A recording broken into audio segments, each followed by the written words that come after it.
So starting நானும் வந்து இந்த அளவுக்கு பர்ஃபெக்டாக வந்து ஐலைனர் போடுவேனா, இந்த அளவுக்கு பர்ஃபெக்டாக லிப்ஸ்டிக் போடுவேனா, எனக்கு பிடிச்ச ஷேடை வந்து நான் கரெக்ட் பண்ணிக்கிட்டேனான்னு தெரியாது.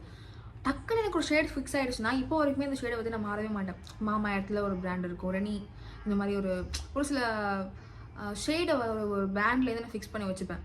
அந்த ஷேடை விட்டு நான் மாறவே மாட்டேன். பிகாஸ் நமக்கு மாதிரி ஒரு டஸ்கி ஸ்கின்னுக்குலாம் வந்து அவ்வளோ சீக்கிரம் சில ஷேட் செட் ஆகாது. நமக்கு ஒரு நியூடி மாவி ஷேடாகவும் இருக்கணும், அந்த சேம் டைம் கொஞ்சம் பிங்கிஷாகவும் இருக்கணும், பட் ரொம்ப அடிக்கவும் கூடாதுன்றப்போ கொஞ்சம் ரிஸ்க் தான். பிகாஸ் நல்லா ஒரு ஃபேர் ஸ்கின்னாக இருக்காங்கன்னு வச்சுக்கோங்களேன், அவங்களுக்கு ஒரு நியூடான ஒரு ஷேட் மேட்ச் ஆகும். நமக்கு வந்து திக்காக போட்டால் தான் நம்ம ஸ்கின்க்கு நியூடாகவே தெரியும். ஆனால் இப்போ பார்க்குறவங்க என்ன இவ்வளோ அடிக்கிற மாதிரி லிப்ஸ்டிக் போட்டிருக்கா அப்படின்னு சொல்லுவாங்க. ஸோ அதுக்கு ஏற்ற மாதிரி நம்ம மாடரேட்டாக மீடியம் ரேஞ்சில் செலக்ட் பண்ணுறது ரொம்ப கஷ்டம். ஸோ இந்த மாதிரி உங்கள் இன்ஃப்ளூயன்சஸ் பார்க்கும்போது உங்கள் ஷேடில் இருக்காங்கன்னு தெரிஞ்சிச்சுன்னா அந்த மாதிரி ஷேடை வாங்கிக்கோங்க. ஸோ மாமா இடத்துல இப்போ நான் யூஸ் பண்ண ஷேடு வந்து பார்த்தீங்கன்னா கார்னேஷன் நியூட் அப்படின்னு சொல்லிட்டு, இது வந்து எனக்கு தெரிஞ்சு எல்லா டஸ்கி ஸ்கின்க்குமே யூஸ் ஆகும். இன்ஃபேக்ட் உங்களுக்கு இதுவுமே